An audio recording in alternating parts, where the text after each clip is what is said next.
Je vous propose aujourd'hui de partir à la découverte de Rayon, une nouvelle entreprise dont l'ambition est de, je cite, « faire renouer le bureau avec proximité et praticité ». Les grands entretiens, un podcast Imo Week. Avec Anthony Denet, journaliste Imo Week, nous avons rencontré 4 acteurs majeurs du territoire et de l'immobilier qui ont participé à l'aventure de la création de Rayon, tels que Morning, Nexity et la Banque des Territoires. Mais donnons tout d'abord la parole à Stéphanie Corson, directrice générale de Rayon. Découvrons avec elle ce qu'est Rayon et ce qui a inspiré la création de cette nouvelle société. Rayon, aujourd'hui, c'est un constat, le constat des transports en commun où le temps moyen, effectivement, de transport est de 1h28 et effectivement, le télétravail s'est imposé pendant la crise sanitaire. Mais dans quelles conditions ? Et aujourd'hui, Rayon est une réponse, une offre de télétravail de proximité et une offre complémentaire aux besoins des télétravailleurs.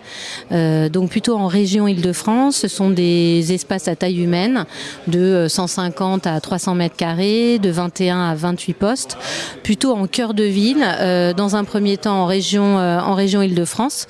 Ce sont des espaces joliment décorés. Et effectivement avec une ambiance chaleureuse et un cadre de travail serein et voilà, et avec tout le confort du bureau. En quoi Rayon se différencie des autres espaces de coworking ? Alors il se différencie où on est sur des espaces vraiment plus on a plus ce côté maison. En fait, et on est plutôt en boutique aujourd'hui, en commerce, en centre-ville. On est sur des espaces à taille humaine et on offre, c'est vraiment une offre complémentaire qui s'aligne sur le télétravail. Et on est beaucoup moins tertiaire que d'autres offres complémentaires qu'on peut trouver en région Île-de-France. La troisième chose qui peut aussi différencier des autres espaces, c'est vraiment le côté innovant où on rentre dans nos espaces avec un QR code et c'est facile, on peut rentrer facilement en déverrouillant la porte de son rayon avec un QR code. Il y a un aspect important aussi, c'est que vous n'êtes pas qu'une entreprise privée, vous travaillez aussi avec les collectivités territoriales. Oui, tout à fait. On a rencontré plus de 50 collectivités territoriales et on travaille donc puisqu'on est une société Rayon aura des impacts sur le territoire puisque l'idée c'est le télétravailleur dort sur le territoire mais il va aussi y travailler. Donc c'est pour ça que notre projet intéresse toutes les collectivités territoriales aussi pour redynamiser les territoires et l'attractivité économique des territoires. Voilà. Alors après, effectivement, on est aussi une société mixte, privée-publique.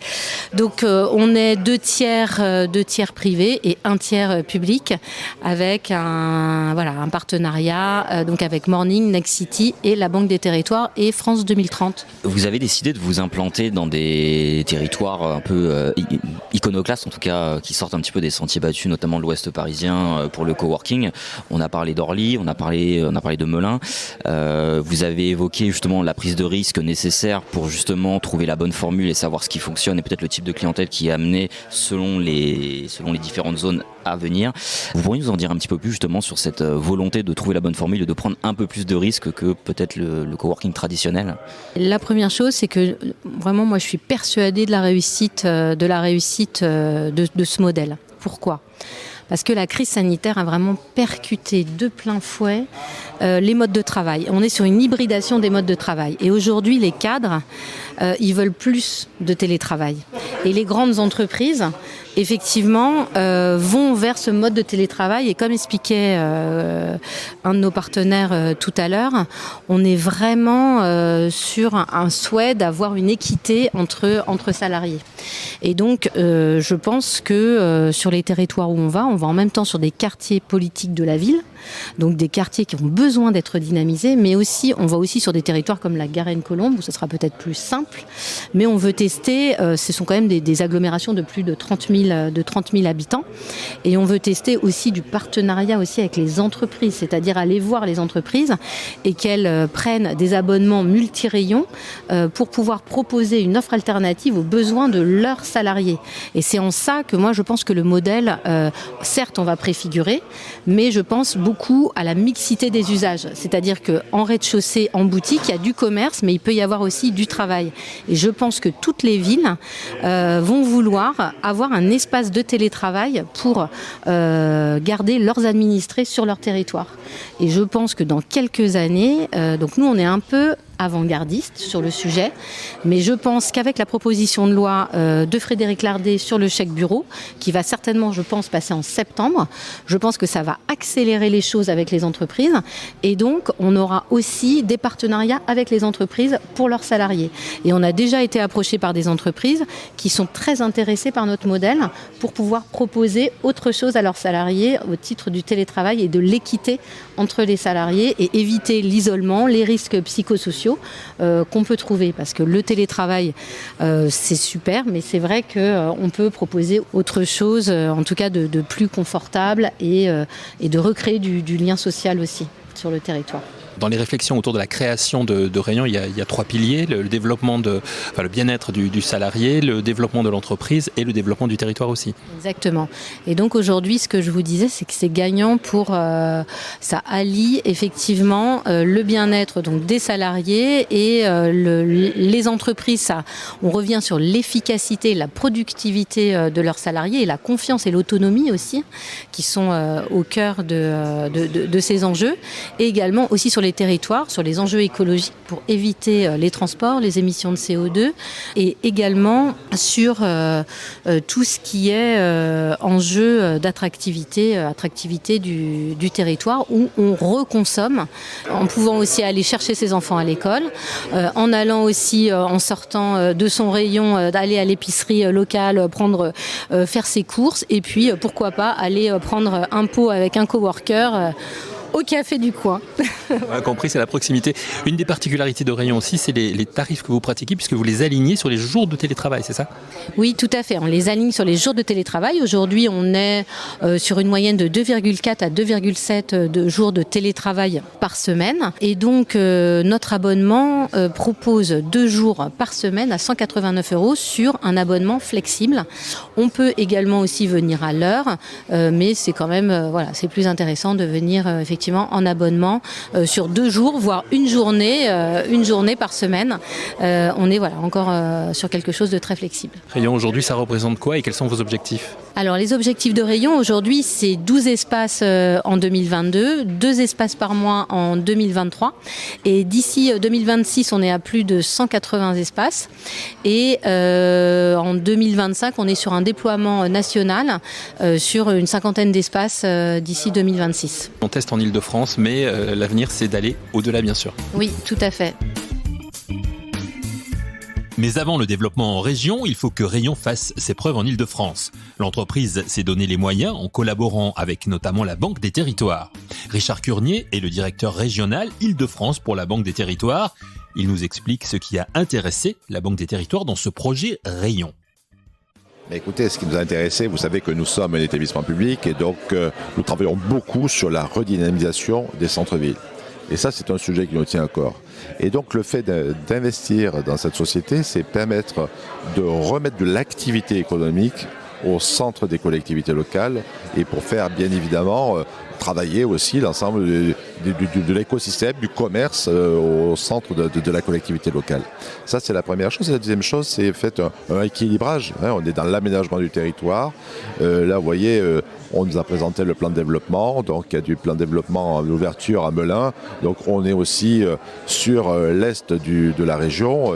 Et on est vraiment dans un équilibre ouest-est pour diversifier, pour à la fois aménager sur toute la région et développer le rayon dans toute la région. C'est un projet quand même qui est à risque, on peut le dire, ça existe déjà, les coworking. Vous avez décidé quand même malgré tout de prendre le risque, pourquoi ? J'ai envie de dire que c'est notre rôle aussi.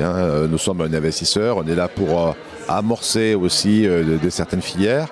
Et puis on travaille avec des professionnels. Il y a Nexity quand même qui est actionnaire à nos côtés, qui est un professionnel de l'immobilier, c'est le premier promoteur de France. Et puis on a Morning également qui travaille aussi sur ces sujets-là. Donc à la fois un acteur de l'immobilier, à la fois un acteur, à la fois des tiers-lieux, plus nous, je pense qu'on a quand même le risque, il est quand même assez mesuré malgré tout. C'est un projet qui rentre dans le cadre de France 2030, le projet gouvernemental France 2030. Donc là aussi, c'était important que l'État s'implique directement. Oui, alors nous sommes un opérateur de l'État aussi sur ces sujets-là. Vous savez, c'est le programme, ce qu'on appelle le grand emprunt, c'était le programme d'investissement d'avenir, et maintenant qui s'appelle France 2030. Donc on intervient aussi à ce titre-là, à la fois pour nos fonds propres, c'est nos fonds propres que nous engageons, et nous engageons aussi les fonds de l'État dans cette opération. On parle beaucoup de la redynamisation des centres-villes, notamment via le plan cœur de ville. Est-ce que justement le télétravail et notamment les lieux que vous souhaitez ouvrir justement via Rayon peuvent participer de cette dynamique de revitalisation justement ? Oui, je pense sincèrement que les maires, vous savez, font beaucoup d'efforts en termes de développement de leur cœur de ville, en termes de travaux, en termes de travailler sur l'habitat. Et le sujet de la dimension économique est un élément essentiel. Et le fait finalement d'ouvrir un rayon dans un cœur de ville permet de contribuer aussi malgré tout à cette redynamisation, à faire fonctionner, comme je disais à l'instant, l'ensemble des commerces aussi de proximité. Juste pour terminer, il y a un aspect important aussi, c'est l'aspect du développement durable. Bien sûr, l'aspect développement durable n'est pas neutre parce que nous sommes très engagés justement sur le sujet de la transition écologique et énergétique. On fait très attention aux critères extra-financiers et sincèrement, on le fait à la fois d'économiser pour le télétravailleur 1h28 de trajet quotidien et à la fois d'économiser de l'émission de CO2 parce qu'on s'inscrit aussi dans la neutralité carbone. Donc il faut vraiment qu'on puisse économiser de l'émission de gaz à effet de serre. Et le transport, c'est à peu près 30%. Donc vous voyez ce qu'on peut économiser. Des économies pour les usagers de Rayon et de la neutralité carbone en faveur de la planète. Richard Curnier nous le disait, parmi les acteurs majeurs de l'immobilier qui ont décidé d'investir dans Rayon, il y a Nexity. François Desgardins est le directeur de l'innovation et des nouvelles offres de Nexity. Nexity est aussi partenaire de Morning qui accueille Rayon dans ses locaux. On peut dire du coup que Nexity ne pouvait qu'adhérer à ce projet. Alors pour être tout à fait transparent, une semaine après le premier confinement, j'ai appelé Clément en disant écoute Clément, il faut qu'on repense le bureau comme une infrastructure. Clément Alteresco. Ouais. Voilà, oui, pardon. J'ai appelé Clément Alteresco en disant Clément, il faut qu'on repense le bureau comme une infrastructure et pas comme des objets immobiles qu'on pose. Pourquoi ? Parce qu'en fait, ma conviction depuis le début, et c'est une partie du plan de transformation qu'on a fait sur le segment tertiaire chez Nexity, c'est que jusqu'à maintenant, on construisait des immeubles de bureaux. Demain, on va nous demander de fournir une infrastructure de travail. Et cette infrastructure de travail, dans un moment où en fait l'homme redevient mobile, c'est pouvoir travailler un peu où on veut, quand on veut. Aujourd'hui, on a un téléphone portable, on a un ordinateur portable. Ça veut donc dire que le travail, c'est pas assis derrière un bureau avec un téléphone qui a un fil et un ordinateur qui a un fil. Si on veut rester numéro 1, on va continuer à construire des immeubles de bureaux parce qu'il y aura besoin d'immeubles de bureaux, mais il faut aussi qu'on fasse émerger toutes les solutions logicielles et d'exploitation qui vont permettre à nos travailleurs finalement d'aller dépenser leur temps de manière disparate avec des gens capables de recapitaliser cet argent pour le reverser aux propriétaires. Et donc en fait quand on est dans Rayon ou dans Morning, où on est aussi nous dans une quinzaine d'initiatives en réalité qui ressemblent à celles de Rayon, des initiatives de technologie et des initiatives d'exploitants, c'est parce qu'on est en train de flexibiliser le bureau. Et donc voilà pourquoi Nexity est présent. On est embarqué dans un moment où on va flexibiliser le mètre carré de bureau. Mais vous aviez déjà Morning, puisque Morning, vous avez aidé à développer Morning sur Paris et la région parisienne. Ça ne suffisait pas. Rayon, c'est quoi ? C'est une continuité, c'est une amplification du projet ?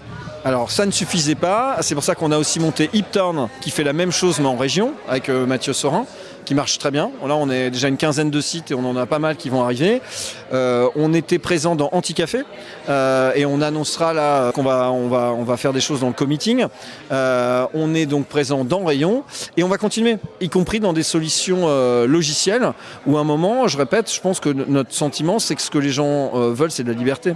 Et donc nous, le bail 369, par essence, est antinomique avec cette liberté. Un chef d'entreprise aujourd'hui, il est incapable de vous dire, même d'un grand groupe du CAC 40, où son entreprise sera dans 9 ans. Or, on a un objet juridique qui est ce qu'il est. Il est légal, il n'y a pas de sujet, mais qui fait que vous demandez à un chef d'entreprise de se projeter avec certitude à 9 ans dans un monde où lui-même ne sait pas où il sera dans 3 ou 4 ans. Donc, il faut qu'on flexibilise ça. Et cette flexibilisation, c'est des opérateurs intermédiaires comme Morning à Paris ou comme Rayon sur ces villes de taille moyenne qui vont l'apporter.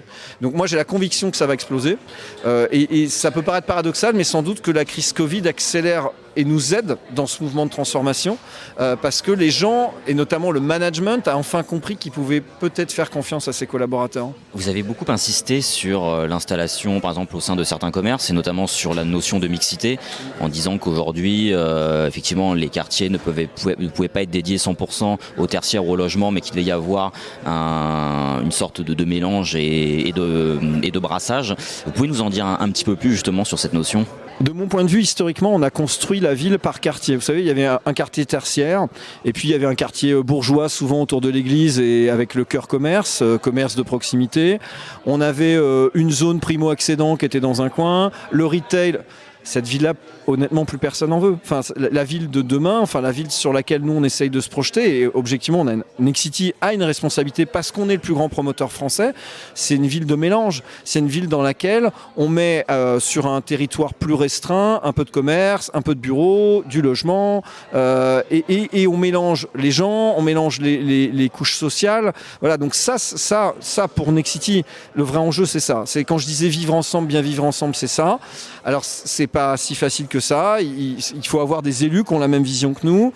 Il y a des territoires qui ont été construits, et on va pas les reconstruire en entier. Donc, mais il y a aussi plein de zones où on peut le faire. Il y a des nouvelles friches, et puis justement avec ces mouvements qu'on est en train de vivre post-crise Covid, il y a quand même des cœurs de ville sur lesquels on peut essayer de réinventer ça. Et donc Rayon, ça participe de ce moment où on peut essayer de recréer du multi-usage sur ces cœurs de ville. C'est une belle opportunité en fait. Un objectif aussi, ouverture 7 jours sur 7, 24 heures sur 24 ? Alors moi, clairement, c'est un objectif. Je pense que la technologie qu'on utilise, qu'on a emprunté, pour être honnête, à l'onboarding des aéroports, nous permet normalement de pouvoir faire ça. Parce qu'en fait, à partir du moment où les gens sont abonnés, vous êtes un peu sur la même chose que sur un Autolib ou un Vélib. On sait quand même qui sont nos clients. Ils sont enregistrés dans le système qui, bien évidemment, répond aux exigences de la CNIL et de la RGPD. Mais il n'empêche qu'on sait qui ils sont. Ça veut dire que finalement, même s'ils veulent venir travailler un instant T, quand ils vont badger la fameuse serrure, on saura qui est rentré et effectivement, si jamais il y a un problème dans l'équipement, on aura une capacité à remonter la piste d'audit pour aller dire c'est monsieur machin qui est venu faire n'importe quoi. Mais pourquoi je parle du 7 jours sur 7, 24/24 ? Parce que pour moi, dans Rayon, il y a des populations dont on n'a pas beaucoup parlé. On a beaucoup parlé des travailleurs, mais il y a aussi les étudiants. Il y a aussi les associations qui veulent faire des conseils d'administration, des choses comme ça. Et il y a aussi tout simplement peut-être mon fils qui a envie de faire un jeu de rôle avec ses copains. Et aujourd'hui, il peut aller nulle part. Il peut pas aller dans une médiathèque, elle est fermée. Il peut pas forcément venir chez moi parce que c'est pas forcément assez grand ou tout simplement que moi je vais avoir envie de me coucher plutôt que lui. Et en même temps, ça veut pas forcément dire qu'il va aller vider des bouteilles de whisky pour autant. Et peut-être que Rayon, ça va aussi ouvrir sur des usages de population, des espaces d'ouverture pour des gens qui cherchaient des endroits, juste des endroits propres pour venir même faire une partie de cartes. Et ça, bien sûr, pour terminer, ça fait partie des réflexions qui sont les vôtres en tant que directeur des nouvelles offres justement et de l'innovation chez Nexity pour construire la ville de demain dont Nexity est bien sûr un ardent défenseur. Alors exactement, d'autant que je suis dans plusieurs associations et ainsi de suite, donc je réplique toujours un peu ce que je vis dans mes autres vies en tant que citoyen ou en tant que membre d'association. Et donc je répète, je suis assez convaincu en fait qu'il y a ces opportunités-là. Et si vous regardez le modèle hôtelier, il fonctionne bien quand vous avez du B2B en semaine, du B2C le week-end. Les meilleurs hôtels, les plus rentables sont ceux qui font du B2B en semaine, du B2C le week-end. Avec Rayon, on a peut-être un produit qui pourrait bien se loger sur un modèle B2B du lundi au vendredi, B2C du vendredi midi au dimanche soir. On le voit, on l'entend plutôt, Ce ne sont pas les idées de développement qui manquent. C'est le réseau d'espace de coworking Morning qui accueille Rayon. Clément Alteresco est le CIO de Morning. Accueillir Rayon dans ses locaux est forcément un axe de développement pour Morning, mais intéressons-nous d'abord à ce que représente aujourd'hui Morning. Alors Morning, c'est une société aujourd'hui qui fait 200 personnes, 200 collaborateurs. On aura à la fin de l'année 35 espaces ouverts à Paris et proche Paris. On héberge des entreprises de toute taille, des auto-entrepreneurs, mais aussi des grands groupes en passant par beaucoup de TPE, PME. Et notre mission, c'est de faire en sorte que les gens passent une bonne journée au travail. Voilà. C'est ça la valeur ajoutée de Morning par rapport aux autres ? Alors quand on me demande c'est quoi la différence entre ce que fait Morning et mes petits copains concurrents, j'ai cherché beaucoup et en fait ça se résume sur une seule phrase, on est plus sympa. Voilà, ça vous fait sourire, mais en fait c'est très profond comme phrase. Quand vous venez chez nous et que vous venez avec votre entreprise et vos collaborateurs, le plus important c'est de rentrer dans un environnement agréable, un environnement de confiance, une ambiance dynamique. Et le fait d'être sympa avec vous, de créer un environnement de travail agréable, en fait c'est ce qu'il y a de plus important. Donc c'est finalement un service qu'on apporte à nos clients, à nos coworkers et voilà, la sympathie ça fait partie de notre valeur première. C'est une bonne façon de passer une bonne journée de travail, c'est qu'elle soit sympa. Ça veut dire que sur les 200 collaborateurs de Morning aujourd'hui, dans les critères d'embauche, il y a cette partie-là, c'est-à-dire vous demandez aux collaborateurs d'être sympas. Exactement. On leur demande pas, ils le sont naturellement parce qu'on les choisit plutôt bien. On a une vraie culture chez Morning d'ouverture, d'autonomie. On fait en sorte que les gens soient justement bien au travail. On veut qu'ils prennent du plaisir dans leur boulot et donc ça fait partie aussi de l'onboarding. Et voilà, donc on est très alignés, très cohérents avec nos collaborateurs et avec nos clients sur la façon dont on vit notre travail. On est toujours dans cette volonté un peu de décloisonnement entre le côté professionnel et le côté privé, et on voit que sur les espaces Morning, et vous l'avez d'ailleurs dit en les qualifiant de sympas, c'est qu'en fait on est dans cette volonté de travailler un peu comme à la maison, de sortir un peu de ce schéma du bureau traditionnel. Et c'est vrai que à mon avis c'est une attente que vous avez réussi à avoir justement sur l'évolution du mode de travail, de cette volonté justement de mélanger un peu privé et professionnel dans des espaces qui ressemblent de plus en plus à la maison de tout un chacun. Ça va plus loin.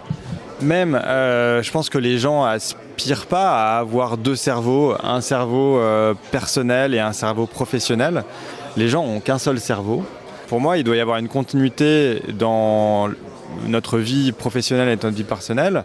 Même si c'est bien de séparer, notamment physiquement, et d'un moment se retrouver dans un espace professionnel, on n'est qu'une personne et il faut quand même être aligné avec qui on est pour, je pense, être épanoui. Et c'est ce qu'on appelle le masque. Chez Morning, typiquement, on fait en sorte que les gens n'aient pas de masque. On appelle ça faire tomber le masque. On ne met pas un masque en allant au travail, on n'est pas une personne différente. Ce qui est important pour bien travailler avec les gens, c'est d'être soi-même. C'est que les gens se connaissent vraiment, leurs vrais défauts, leurs vraies qualités. Je pense que c'est comme ça qu'on travaille mieux. Donc ça fait aussi partie d'une façon d'être générale. On fait en sorte que les gens soient vrais, n'aient pas de masque. Chez nous, chez Morning, et puis je pense qu'on transmet ça bien dans nos espaces et donc on se sent comme à la maison mais c'est quand même différent, hein. C'est joliment designé, c'est professionnel dans le sens du confort mais voilà, on essaye d'être normaux. On n'est pas un hôtel 5 étoiles entre guillemets où on arrive et puis on a l'impression vraiment d'entrer dans un univers. Non, on est un service où les gens sentent qu'il y a un alter ego normal en face d'eux qui est là pour l'aider dans sa journée de travail, mais qui ne fait pas des petites courbettes en mode 5 étoiles, quoi. Clément, pour se recentrer un petit peu sur Rayon, puisque c'est l'objet de notre émission aujourd'hui, qu'est-ce qui vous a intéressé chez Morning pour être les incubateurs finalement de Rayon, faire entrer un petit peu le côté institutionnel dans une entreprise privée ? Alors non, c'est pas du tout le côté institutionnel qui m'intéresse. Moi, c'est vraiment l'usage nouveau. que Rayon propose. Pour moi, c'est une nécessité pour les gens qui font du télétravail de sortir de chez eux, non seulement pour des aspects pratico-pratiques, que la maison, l'appartement n'est pas forcément bien fait pour travailler, mais surtout et principalement parce que rester chez soi pendant 1, 2, 3 jours à moyen, long terme, on l'a vécu, c'est pénible socialement. On est enfermé, on a envie en fait de sortir, on a envie de rencontrer d'autres personnes, on a envie de voir des gens bosser à côté de nous. Pourquoi vous allez dans une salle de gym ? Vous pourriez très bien mettre votre télé et faire des pompes dans votre salon. Vous faites ça parce que vous avez envie de sentir une ambiance. On est des animaux sociaux, on a envie de se retrouver dans un environnement où on est dynamisé, on est mis en mouvement dans le travail. Et rencontrer quelqu'un qui est notre voisin et qui bosse sur des choses différentes dans un rayon, ça va nous dynamiser, ça va nous permettre d'avoir plus envie et d'être meilleur professionnellement. Donc je pense que c'est avant tout social comme démarche. Et justement, quelle différence entre Morning et Rayon ? Enfin, pourquoi avoir voulu pousser le concept de Morning ? Qu'est-ce que Rayon va apporter de plus par rapport à ce que Morning pouvait déjà apporter ? Morning, on est vraiment sur un concept qui est très centré sur la ville, la grande ville, avec des grands espaces. Notre taille moyenne, c'est plutôt 3-4 000 m². On adresse des entreprises, des TPE, des PME et des grands groupes. Et finalement, Morning, c'est le siège d'une entreprise aujourd'hui. La PME qui arrive chez nous de 20 personnes, c'est son siège, c'est du coworking. Mais en fait, c'est pas le coworking comme à l'époque, c'est vraiment du bureau opéré pour le siège des entreprises. Ça n'a rien à voir avec Rayon qui là vient servir du télétravailleur sur des journées, des demi-journées, ou de l'auto-entrepreneur sur pareil quelques jours dans sa semaine où il n'a pas envie de rester chez lui, il a envie de se sociabiliser, avoir un environnement différent pour travailler. Donc ces deux concepts qui, en termes de taille, en termes de cible, en termes même d'expérience, sont très très différentes. Rayon, ça va être entre 150 et 300 m². On est en train justement de voir quelle est la bonne taille et ça va être l'expérience qui va nous le dire. Donc c'était important pour nous de différencier les marques pour justement que la marque corresponde vraiment à sa cible. Pour terminer, Clément, vous lancez ce projet aujourd'hui à titre de test, on va le dire, dans les différentes villes où il est implanté. Quel est l'objectif véritablement final ? Est-ce que vous êtes fixé ? Parce que vous êtes le premier à avoir parlé de risque quand même. Alors moi, je ne me mets pas d'objectif très clair. Le premier objectif, la première étape de Rayon, c'est d'ouvrir 20 espaces en périphérie de Paris et de tester les localisations, les différentes villes, de tester la façon dont on adresse nos clients, les usages, etc. Donc ça, c'est la première étape. Après, on va faire un point d'étape, je pense, début d'année prochaine. Donc on aura une quinzaine d'espaces. On aura l'expérience opérationnelle, on a l'expérience client. Et à ce moment-là, on pourra se dire, bon, ça marche, ce truc-là fonctionne. Ou ça fonctionne à gauche, mais pas à droite, en haut, mais voilà. Ou ça fonctionne en rouge, mais pas en bleu. Et on sera en mesure de se dire, si on veut en faire 150, si on veut en faire 3000 rayons en France, voilà comment il faut faire. Et voilà la recette. Et on sera en capacité de proposer à nos actionnaires privés et publics et à d'autres un chemin sur la base d'une vraie expérience concrète, pas juste un BP dans un coin, mais des vrais clients, des vrais espaces ouverts. Et ça, j'espère vraiment de tout mon cœur qu'on sera capable de le faire et qu'on ne se dira pas dans un an, en fait ça ne marche pas, parce que ça serait dommage. Et c'est pour ça qu'on travaille dur, c'est qu'on essaie de mettre vraiment toutes les chances de notre côté pour tester plein de choses. Si on fait que des rayons à l'ouest de Paris, dans les endroits où il n'y a que des cadres, où on sait qu'en gros ça va marcher, c'est évident, et qu'on ne teste pas un Orly ou un Melun, on aura raté le fait de savoir qu'est-ce qui peut fonctionner à Orly ou Melun. Là, à Orly, on galère. Évidemment qu'on galère. On a pour l'instant très peu de clients. Donc on est en train de voir quels sont les leviers, comment on touche les auto-entrepreneurs locaux, comment on va trouver les entreprises du quartier qui peuvent nous aider, etc. Tout ça, c'est un processus de marketing très très local. On est vraiment sur 10 km autour d'Orly. C'est pas facile. Donc tout ça, on l'apprend et puis on voit, ça se trouve, ça n'a pas marché à Orly, on saura pourquoi. Et on va trouver les métriques, on va savoir que en fait, il faut dans un premier temps un taux de cadre ni minimum potentiellement, ou être dans le centre-ville, ou alors qu'à Vincennes, on va claquer des doigts, ça va marcher parce que voilà. Donc tout ça est à travailler, et une fois qu'on aura tout ça, on pourra passer à l'étape 2 qui sera le déploiement, j'espère, en France, et advienne que pourra. Rendez-vous donc dans quelques mois pour savoir si le concept rayon a fonctionné. C'est bien sûr tout le mal que nous leur souhaitons. Merci à nos différents intervenants et merci à vous d'avoir écouté cette émission. On se retrouve très vite pour un nouvel épisode de Les grands entretiens, un podcast Imo Week.